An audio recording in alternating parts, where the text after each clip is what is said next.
Welcome back to Open Ranks. So we're back for part 5 of Cop Blackfish / D. Allen Carr.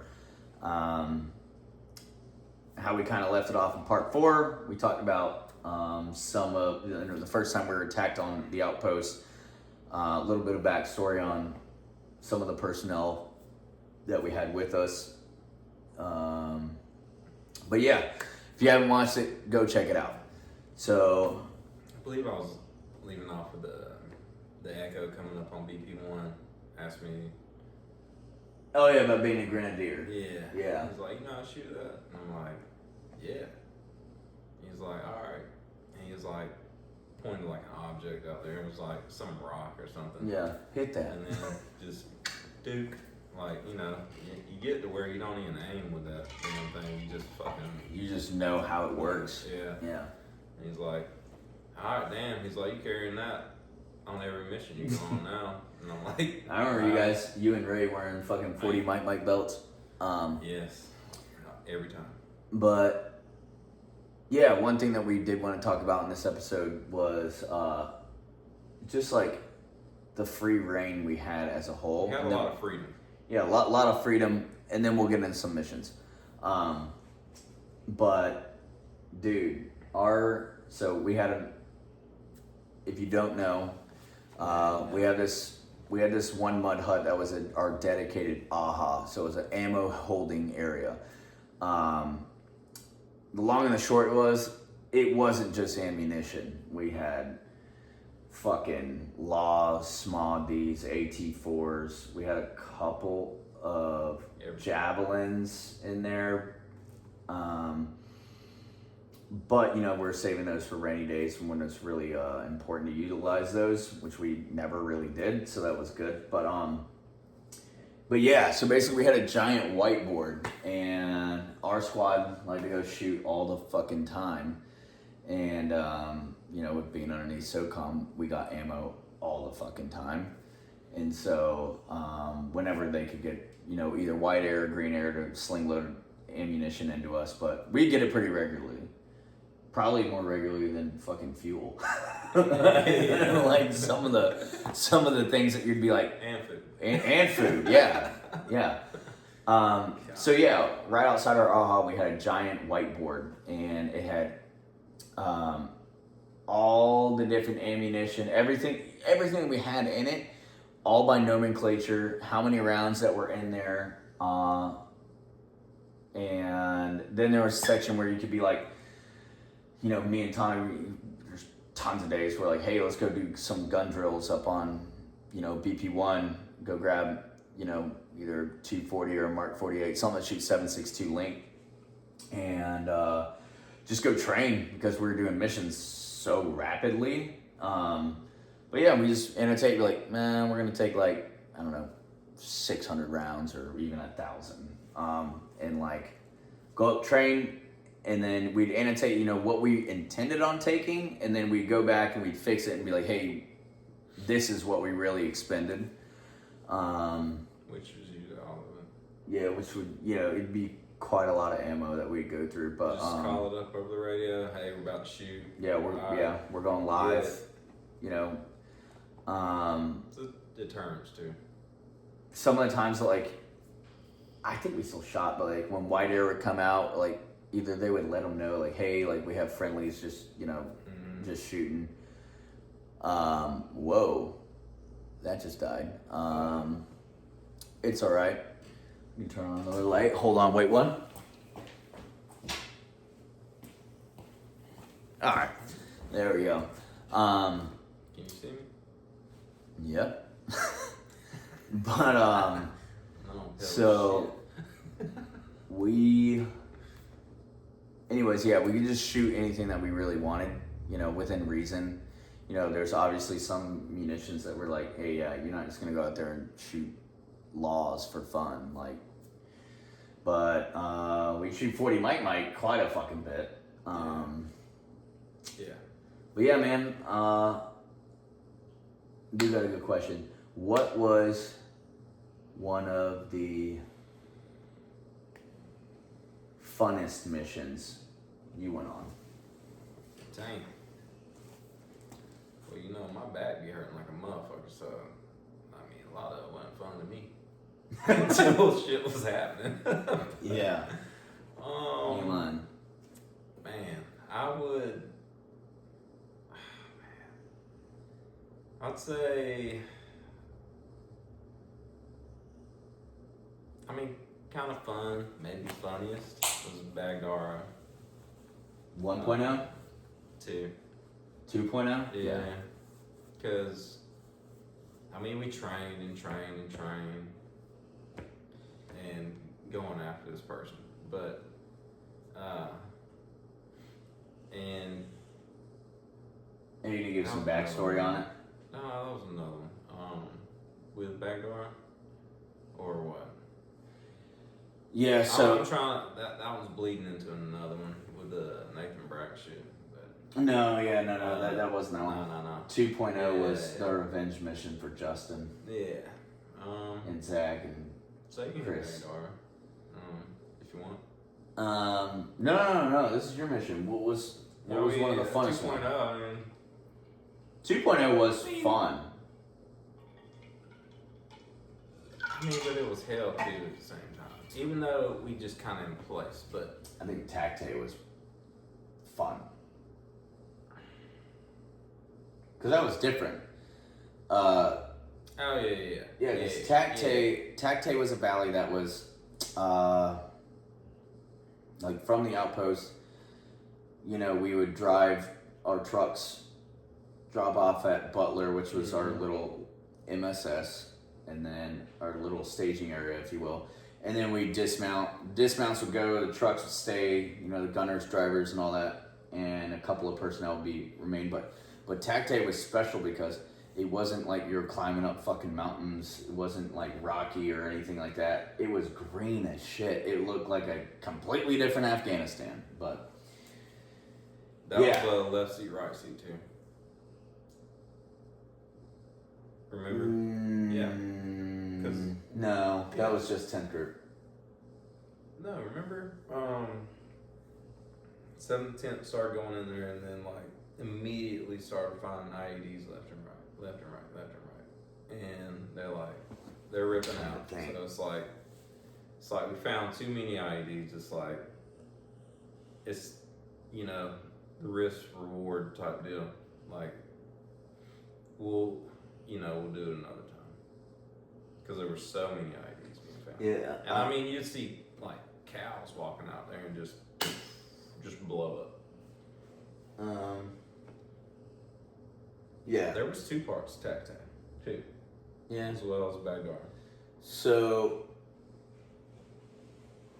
I know one part to all of this that you guys or you might be like wondering is like, how do you guys remember all this stuff?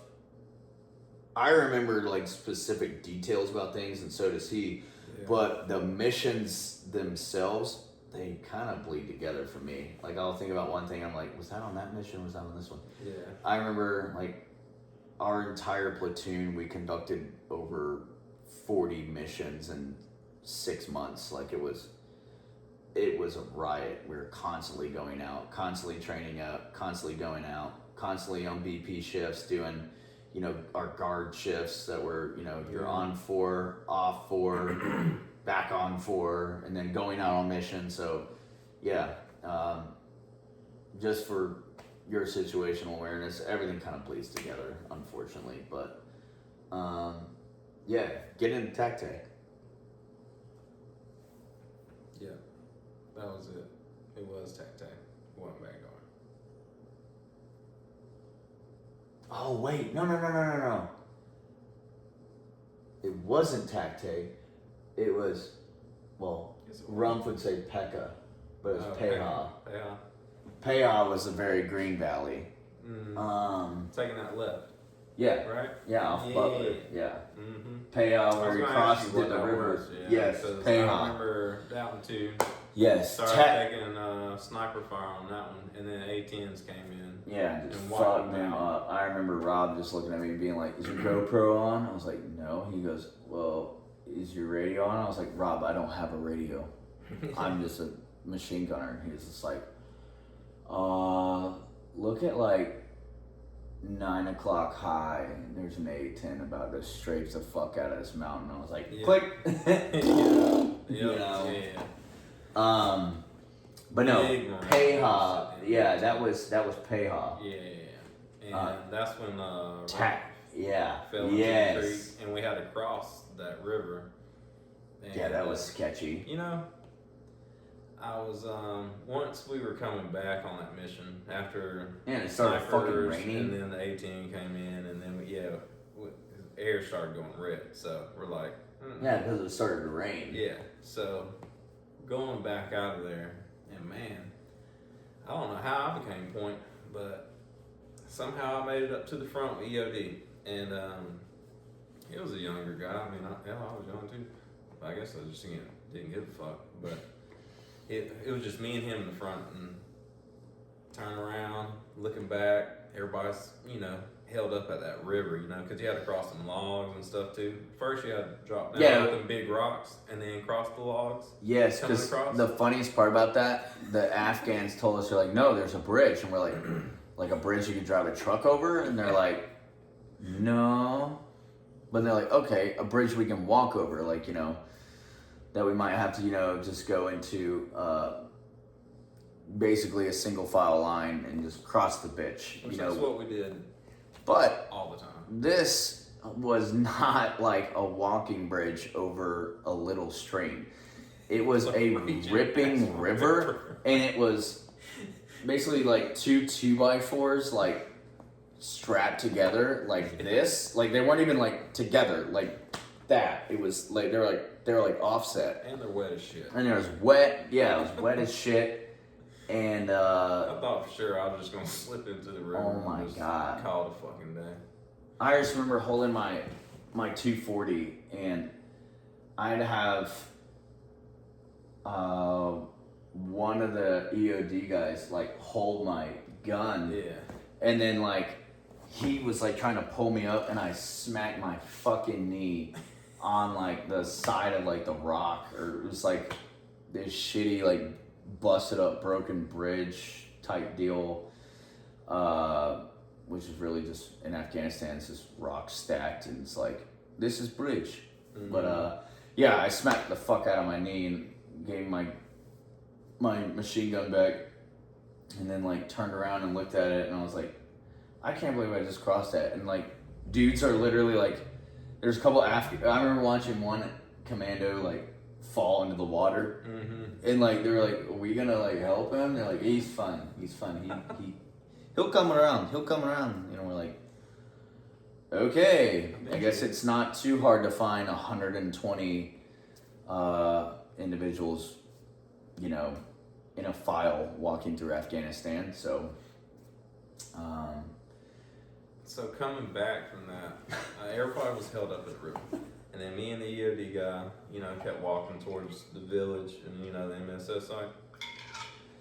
And he's like, hey man, nobody's around us. He's like, I think I'm gonna head back. And I was like, will you do that? I said, I know where the trucks are. All we gotta do is go through the village, up the hill. Yeah. And I was like, shit. I'm walking, and then I turn around and he just starts to disappear. And I'm like, shit, I turn the first corner into the village, and then I'm walking up. I turn around, still nobody. And I'm like, damn. I was like, I'm really out here by myself. And then, it's raining, so like all the village people are just standing outside the buildings and shit. Dude, that's when I saw a fucking evil kid. I remember turning him, and he looked like he fucking hated us. And I was like, that's my first glimpse at true evil. Like, this little, 8-year-old boy just looked at us with such disgust.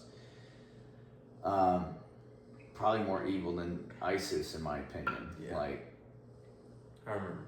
There's a couple kids who just had so much fucking hatred in their hearts towards us. But anyways. So I'm like, and it's like, through the roadway is like just stone and stuff, and it's slippery. Yeah, it was like wet cobble. Yeah, and so I'm like, Wow. I'm walking up, and I'm getting to the top of the hill. I'm like, man, the trucks are just up here, you know what I mean?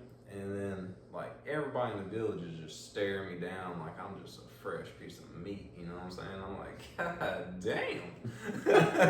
Like, what the fuck? You know what's funny? When I made my way up to like the incline cobble, I was like, I remember thinking and looking down, just wet as fuck because of the rain, and just being like miserable to an extent, and just being like, where the fuck did these motherfuckers get a cobblestone road? Like out of all of I'm like, where the like you guys build a house out of mud, but you don't want to upgrade that shit. That like road no, is in there. they had a cobblestone road that just like a vertical incline that probably went up. I don't know. It was steep. I fell. For you military folk, it was probably like 150 meters. But I slipped and fell, and I turned around, and nobody was still behind me. And I'm like, oh shit, they're about to get me. But they ain't get me. And then I walked up to the where we were getting picked up at, and everybody was like, where's everybody else at? And I'm like, they're coming. I don't know. I really don't know. I just kept going. I said, they coming. They're a lot safer than I am. Oh shit. Well, this episode got kind of long, so we're going to end this one and stay tuned for. We got more. Yeah, we got more. A lot more. Yeah. I mean. What is that? We're going on part 5. Yeah.